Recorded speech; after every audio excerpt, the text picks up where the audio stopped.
Hello mga idol! Bago tayo magpatuloy sa kwento ni Yuseong ay mag-shoutout muna tayo. Shoutout sa iyo Boss Harold. Shoutout din sa iyo Lods Jason Del Lova at pati na rin kay Jennifer Yobet Besana. Shoutout sa iyo Boss Herwin Zamora ng Cebu City. Shoutout po sa iyo Idol Dul Katana. Shoutout po sa iyo Lods Joe M. Ortega. Shoutout po sa iyo Idol Rems Pagala. Shoutout po sa iyo Lods Marjun Alo. Shoutout po sa iyo Boss General Cabs. Shoutout po sa iyo Marbanil Aeromin ng Bayugan City Agusan del Sur Mindanao. Shoutout po sa iyo Lods Patrick Kers ng Pangasinan. Shoutout po sa iyo Lods Joshua Oriel. Shoutout po sa iyo Boss Ruben Mantalaba. Shoutout po sa iyo Idol John Lawrence Mag-aso. Shoutout po sa iyo Master Imac. Shoutout po sa iyo Boss Johnny Di Maiwat. Shoutout sa iyo Richard Pasaulohan at kay Boss Eddie Fernandez. Shoutout po sa iyo Idol Alexander Plarisan. At shoutout din po sa iyo Idol John Benedict Promay. Welcome po sa channel. Maraming salamat sa patuloy na pagsuporta mga idol. Sa pagpapatuloy, sa lugar ng Thousand Fragrance Village, ay binigay na ni Lady Yon ang gold ores na ni-request ng ating bida. Sinabi ni Yuseong na mabigat talaga ang gold ores na nakuha ni Lady Yon. Ayon naman kay Lady Yon na ang akala niya ay ginagastos na ni Yuseong ang pera niya ng nararapat. Gayunpaman ay sinusubukan lang nito ang mga ginto para lamang sa higit pang pagsasanay. Wala talagang makakapigil dito sa paggagastos ng pera ng hindi pinag-iisipan. Sinabi naman ni Yuseong na nagawa naman niyang bumili ng bagong damit at sa tingin niya ay tamang paggastos yun ng pera. Napatahimik na lang si Lady Yon at ang manager. Nakangiti na sinabi ni Yuseong na gusto nito na bigyan siya ng Eternium sa susunod niyang balik. Pinagpapawisan na napaulit sa tanong Lady Yon kung ang pambihirang bato na Eternium ba ang tinutukoy nito. Ayon naman kay Yuseong na ang mga bagong gold bracelets ay mas magagamit niya ng medyo mas matagal dahil ang mga ito ay 3 beses na mas mabigat kaysa sa bakal. Kaya sa pagkakataon na ito ay magkakaroon ng maraming oras si Lady Yon para makahanap ng Eternium. Pinagpapawisan na napasang ayon na lang si Lady Yon, sa isip-isip nito na nung una ay gold, ngayon naman ang gusto nito ay Eternium. Sinabi ni Lady Yon na may isang tanong siya kay Yuseong. Nagtaka na tinanong ng ating bida kung ano yon. Ayon kay Lady Yon ang tanong niya ay patungkol sa pag-invest ni Yuseong. Nakikita niya ang rason kung bakit nag-sponsor si Yuseong sa kagalang-galang na organisasyon tulad ng Mupong at Songsen Security Groups. Ang hindi niya lang maintindihan ay kung bakit nito sinusuportahan din ng mga hindi kilalang mga tao. Ayon naman kay Yuseong na kaya niya sinusuportahan at binibigyan ng pera ang mga tao na iyon ay sa dahilan na ayaw niya ito makita ulit. Nagulat at nagtataka si Lady Yon kung bakit susuportahan ni Yuseong ang mga taong ayaw naman niya makita. Malungkot na sinabi ni Yuseong na ang dahilan ay ayaw na niyang makita at makilala ang mga ito dito sa Jeongju. Si Xianhua, Jiyoung, Songsae, Bonei, at ang matandang si Soha ay kapag ang lahat ay naging okay at maganda ang mga buhay nito ay hindi na nila kailangan pa na pumunta ulit dito sa Jeongju. Napapatahimik at hindi maintindihan ni Lady Yon ang pinagsasabi ni Yuseong. Sa hidden gate ng Thousand Fragrance Village ay lumabas na ang 3. Sinabi ni Lady Yon na ang hidden gate ay pwede lamang gamitin ng mga pinakasekretong kliyente nila. Kaya ito na dapat ang gamitin ni Yuseong simula ngayon. Nagpasalamat naman ang ating bida para dito sapagkat hindi na siya komportable na dumaan sa harap ng gate dahil ang lahat ng tao doon ay nakatitig palagi sa kanya. Ayon naman sa manager na ang mga usap-usapan patungkol sa isang mayamang tao ay madaling kumakalat. Kaya sa ngayon ay nalaman na ng mga lokal na awtoridad na mayamang tao si Yuseong. Sinabi naman ni Lady Yon na huwag basta-basta ibebenta ni Yuseong ang mga jade nito ng isahan lang, sapagkat may posibilidad na bumaba ang halaga nito. Nakangiti na sinabi naman ni Yuseong na hindi dapat mag-alala si Lady Yon sapagkat ang lahat ng mamahaling mga bato niya ay ibebenta niya lang sa Thousand Fragrance Village. Habang papaalis na ay sa isip-isip ni Yuseong na may mga followers na siya ngayon, nasanay siya noon na siya ang nag-follow sa iba. Masarap sa pakiramdam niya na gumastos gumastos ng pera sa tamang paraan, naalala niya noon ang mga payo ng kanyang ama na magandang tumutok pasulong, ngunit dapat pa din tandaan na lumingon sa likod upang matulungan ang mga nasa paligid natin. Sa isip pa ni Yuseong na ang pagiging mayaman ay nagpapawala ng masyadong aalalahanin, kaya ginawa niya ang pag-sponsor sa mga dati niyang nakasama sa residual troops para hindi na sila ulit magkita pa. Alam niyang matitigas ang mga ulo ng mga ito, gayunpaman ay gusto niyang magkaroon na ang mga ito ng magandang buhay ngayon, kaysa sumali ang mga ito sa residual troops. Makalipas ang ilang linggo, alam ni Yuseong na pantay-pantay ang oras para sa lahat, marahil ito lang ang naging patas sa lahat ng tao dito sa bansang Junguan, ngunit sa kabila ng pagiging patas ng oras sa lahat, ang isang oras ng buhay ng isang tao ay maaaring maging mas mabunga kaysa sa buwan, taon, o kahit na panghabang buhay ng iba, dahil sa hindi pantay-pantay ang talento, ito ay mas totoo lalo na sa mga tao na nagtipon sa Waryong Valley ngayong taon, mapa senior disciples at mga first year ay napakaraming mga prodigies na bukod tanging likas na mas pinagpala sa talento. The Year of 800 Prodigies, ilang buwan pa lang ang nakalilipas mula ng entrance ceremony, ngunit iyon na ang pinangalan ng mga tao sa Waryong Valley sa taong ito, ang taon ng 100 prodigal na henyo ang nagpapaliwanag sa Miriam Institute. Kapag ang henerasyong ito ay nakapagtapos na sa institute, ang buong mundo ng Miriam ay mababago ayon sa nakakarami, at nagsisimula ang lahat ng ito kapag dinaos na ang tao ng summer tournament. Ito ang paligsahan sa martial arts ng institute, kung saan naglalaban ng mga lalaki at babae. Ang mga kompetisyon ay idinaos ng hiwalay sa mga lalaki laban sa lalaki, at mga babae laban sa babae hanggang sa mapagpasyahan ng grand final sa isang friendly match sa pagitan ng kani-kanilang kampyon. Ginamit ng maraming disipulo ang pagkakataong ito minsan sa isang taon upang subukin ang kakayahan ng bawat isa. Lahat ay excited sa kabila ng mainit na panahon.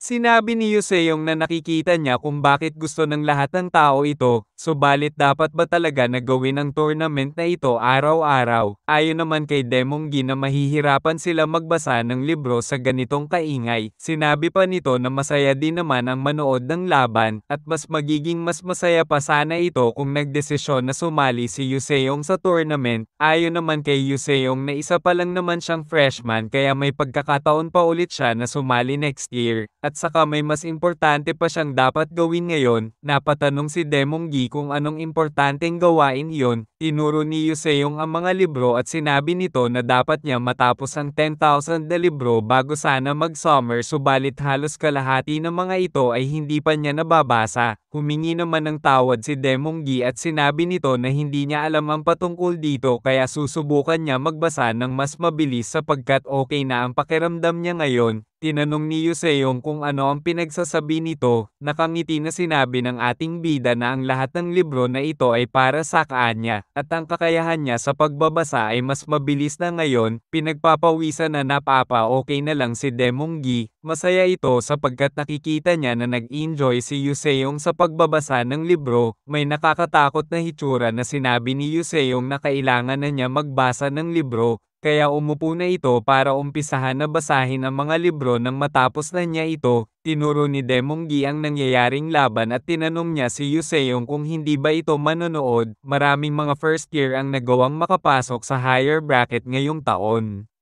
Sa kabilang banda ay habang pinagmamasdan ni Giho ang suot niyang arm guards ay naaalala niya ang araw na binigay ito ni Miriam Highlord. Ang arm guard na ito ay gawa sa Eternium kaya mabigat ito. Habang tumitingin-tingin sa paligid ay hinahanap niya kung sumali din ba si Gokwo ng Shaolin sa tournament na ito. Subalit ang makikita natin na papalapit kay Giho ay si Pyongwide na naiinis. Tinuro nito si Giho habang sinasabihan na kaparehas lang ito ni Yuseong nakasali sa 4 na pasaway. Naiinis si Pyongwide habang sinasabi na ninakaw ni Yuseong ang mahalagang sandata niya kaya inuutusan niya si Giho na sabihin kay Yuseong na ibalik nito sa kanya ang ninakaw na sandata niya. Nakapikit na sinabi ni Giho na kung paano naman naging kay Pyongwide ang mga sandata na iyon. Pinaghirapan ni Yuseong makakuha ng mga materyales para magawa ang sandata na iyon, at saka dapat ay talunin muna siya nito bago ito magkalakas ng loob na utusan siya. Naiinis na sinabi ni Pyongwide na mas mabuting wag ito pagsisisihan ni Giho pag binugbog niya ito. Sinabi ni Demonggi kay Yuseong na ang kaibigan nito ang susunod na lalaban. Alam ni Yuseong na kung si Giho ba ang tinutukoy nito, sinabi ni Demonggi na ang akala niya pa naman na sasali din si Chorang sa tournament na ito. Ayon naman kay Yuseong na si Chorang ang pinakabatang Blossom Blade Master sa kasaysayan, at ang taong nakakuha ng atensyon sa 9 sects at ang tinaguri ang pinakatalentado sa henerasyon na ito. Kaya bakit pa ito magsisiyang ng oras para sumali sa ganitong klaseng tournament, nagawa na din ito matutunan ang maalamat na teknik ng Mount Hua, tulad ng Lustrous Plum Blossom Blade at Stepping Dash, magagarantiyahan na din si Chorang ang susunod na Grandmaster ng sekta nito, at tulad ng sinabi ni Demonggi kanina na ang karamihan na sumasali sa tournament na ito ay nakikipaglaban para lamang magkaroon ng magandang hinaharap, kaya hindi na kailangan pa sumali ng mga taong may garantisado ng magkakaroon ng magandang hinaharap, sa isip-isip ni Yuseong na maliban kay Giho sapagkat ang taong ito ay naiiba, sigurado siya na kaya lang ito sumali para makipaglaban lang. Masaya na sinabi ni Demonggi na nagawa nga ni Yuseong na talunin si Chorang at dinala siya sa medical house. Si Yuseong talaga ang tagapagligtas niya. Ayon naman kay Yuseong na hindi siya sigurado kung natalo niya ba si Chorang nung araw na iyon. Tinanong niya din si Demonggi na kung saan naman natutunan nito ang pagtawag sa kanya na tagapagligtas. Nakangiti na sinabi ni Demonggi na si Bongdeala ang nagturo sa kanya nito. Nadidismaya na lang si Yuseong habang nakatingin kay Bongdeala na naka-approve sa kanya. Sa kabilang banda ay ginamit na ni Pyongwide ang teknik na Bolting Splash Blade Dragon Scale Stab, Rush Form, at patuloy na inaatake si Giho ng walang tigil, nagagawa naman ilagan at harangin ito ni Giho. Habang patuloy na umaatake ay tumatawa habang sinasabihan nito si Giho na pagmasdan nito ang teknik niyang Bolting Splash Blade Dragon Scale Stab, Rush Form. Sa isip-isip ni Pyongwide na lumipat siya ng ibang chamber pagkatapos na matalo siya kay Yuseong sa Chamber Leader Contest. Subalit patuloy niyang sinasanay ang paggamit niya ng Bolting Splash Blade araw-araw pagkatapos ng pagkatalo niya kay Yuseong, at ang Bolting Splash Blade ay palaging isang nakamamatay na pamamaraan ng espada, nakamamatay ang bawat atake nito, at kung gagamitin niya ang buong potensyal ng teknik na ito ay magagawa niyang matalo ang sino man sa mundong ito. Kahit ito pa ang disipulo ng Merem High Lord, gayunpaman ay walang kahirap-hirap na hinawakan lang ni Giho ang kamay nito, na kinagulat ni Pyongwide. Mapang-asar na sinabi ni Giho na sobrang bagal nito, muntikan na siyang makatulog dahil sa sobrang bagal ng atake ni Pyongwide. Naiinis naman si Pyongwide sapagkat minamaliit siya ni Giho sa harap ng maraming tao. Tumatawa ito habang sinasabi na expected na niya na malakas din si Giho sapagkat ito ay ang disipulo ng Merem High Lord, kaya simula ngayon ay seseryosohin na niya ang laban. Ibubunyag na niya ang tunay na anyo ng Bolting Splash Blade, Dragon Scale Stab sa mundo. Sa isip-isip ni Pyongwide na humihingi siya ng tawad sa lolo niya sapagkat sinabi ng lolo niya na itago lamang ang tunay na anyo ng teknik na ito hanggang sa takdang oras, subalit hindi na niya kaya pang magtiis. Ang karangalan ng 9 sect ay mawawalan ng kabuluhan kung siya ay kukutsain ng mga tulad ni na Yuseong at Giho. Makikita natin na unti-unting nagbabago ng anyo si Pyongwide, hanggang sa may mga lumabas na aura na sa paligid nito na para bang naging isang Super Saiyan. Sa lakas ng aura ni Pyongwide ay naglabas ito ng malakas na pagsabog na kinawasak ng sahig at kinagulat ni Giho, at pati ang mga nanonood ay napapatumba sa lakas ng pagsabog ng aura. Makikita natin na tuluyan ng naging mabangis si Pyongwide at may mga aura nang lumalabas sa iba't ibang parte ng katawan nito. May mga kulay green na aura ang papasugod kay Giho, at napagtanto ni Giho na ang mga aura na ito ay sumasabay sa hangin. Sa wakas ay ginamit na ni Pyongwide ang teknik na Bolting Splash Blade, Dragon Scale Stab, Perfect Form. Nagulat at nabahala ang mga disipulo at napapatanong na lang ang isa kung first year lang ba talaga si Pyongwide. Ayon naman sa isang disipulo na baka mapatay ni Pyongwide ang kalaban niya dahil sa teknik nito. Ginamit ni Pyongwide ang Mastery Technique, Dragon Scale Tempest at nagmistulang kulay green na dragon na ang aura nito. Nabahala naman si Giho habang papalapit na sa kanya ang atake ni Pyongwide. Gayunpaman ay madali lang ni Giho na pinawalang bisa ang atake nito nang walang kahirap-hirap.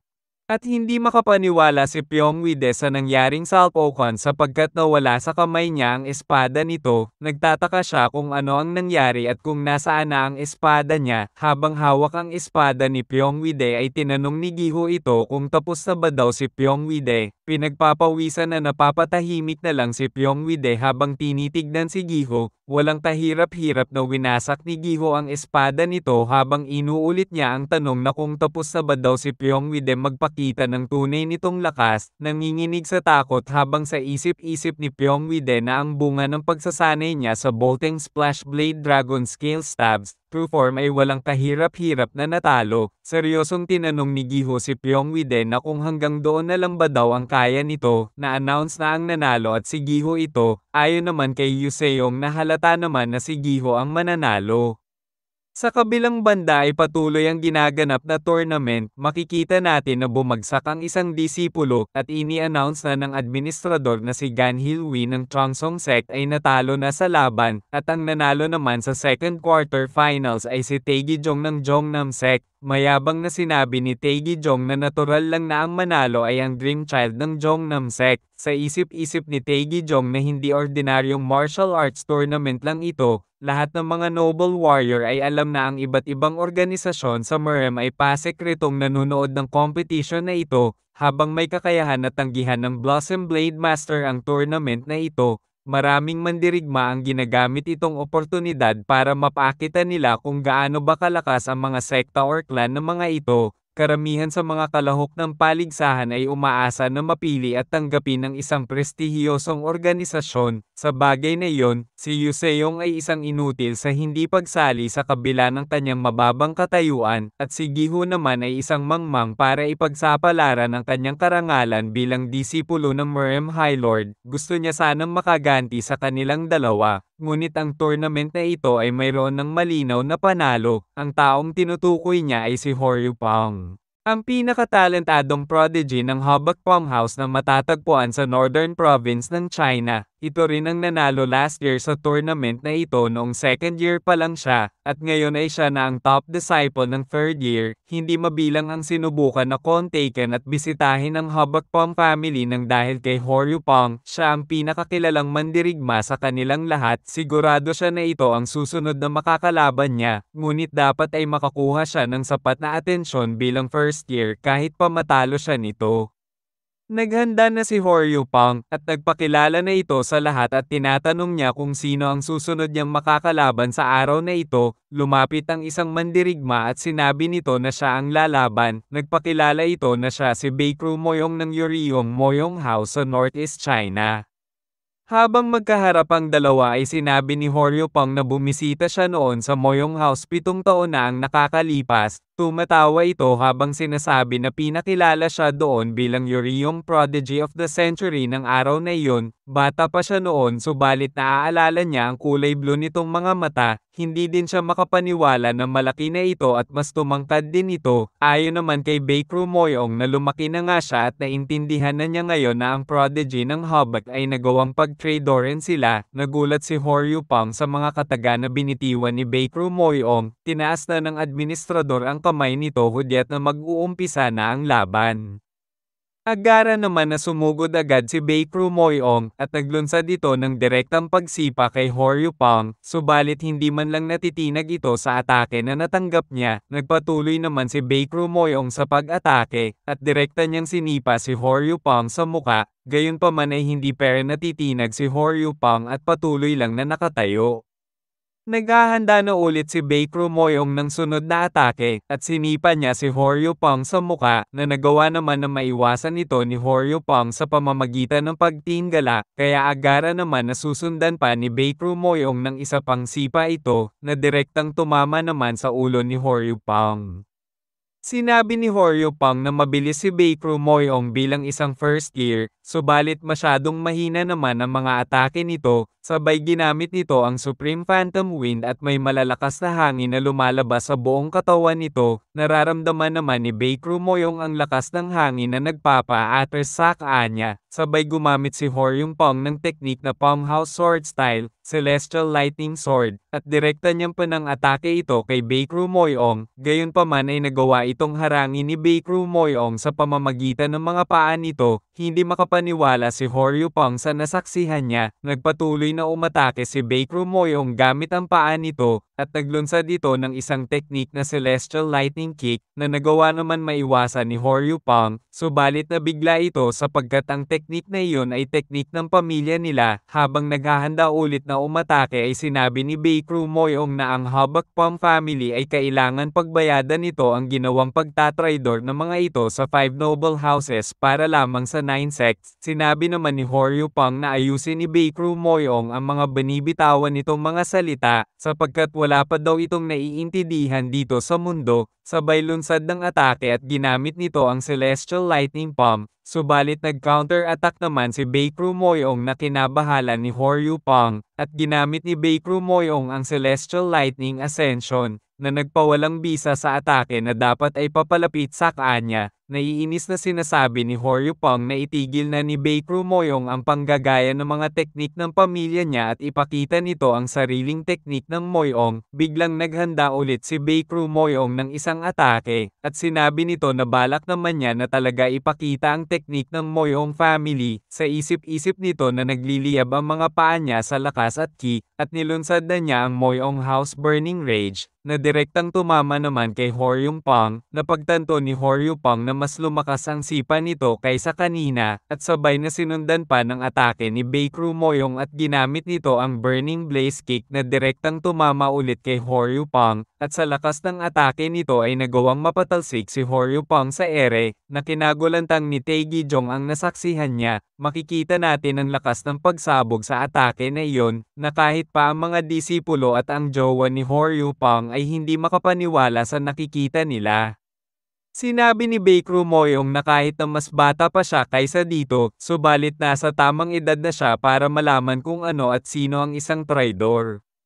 Habang sasabihin na sana ng administrador kung sino ang nanalo ay biglang bumangon si Horyung-pong at sinabi nito na hindi pa tapos ang laban. Ayon naman kay Baekru Moyong na mas makakabuti na kung sasuko na lang si Horyung-pong at mananatili na lang na nakahiga. Naiinis na sinabi ni Horyung-pong na masyadong mayabang ito, isa itong insulto sa Palm House technique nila. Sumigaw ito ng malakas habang sinasabi na siya si Horyung-pong ay ipapakita dito ang tunay na lakas ng pamilya nila, kaya subukan ulit ito na gayahin ng impostor na tulad ni Baekru Moyong. Sinabi naman ni Baekru Moyong na ang Burning Blaze Kick Strikes na atake niya ay may purong inner ki. Sa isip-isip nito na hindi pa napagtatanto ni Horyung-pong ang kanyang mga panloob na pinsala ay malayong mas malala kaysa sa inaakala nito. Kung susubukan pa nitong gumamit ng masyadong maraming ki sa kanyang kasalukuyang estado ay mamatay ito, kaya biglang nagtalsikan ang mga dugo nito sa katawan, at hindi makapaniwala si Horyung-pong sa nangyayari sa katawan niya, hanggang sa tuluyan na itong bumagsak at natalo. Nadidismaya na lang si Baekru Moyong habang sinasabi nito na binalaan na niya itong sumuko na lang at manatiling nakahiga sa lupa, kaya simula ngayon ay ang Moyong House ay nararapat na palitan na ang Habakpong House. Tinalaga na ng administrador na ang nanalo ay si Baekru Moyong ng Moyong family.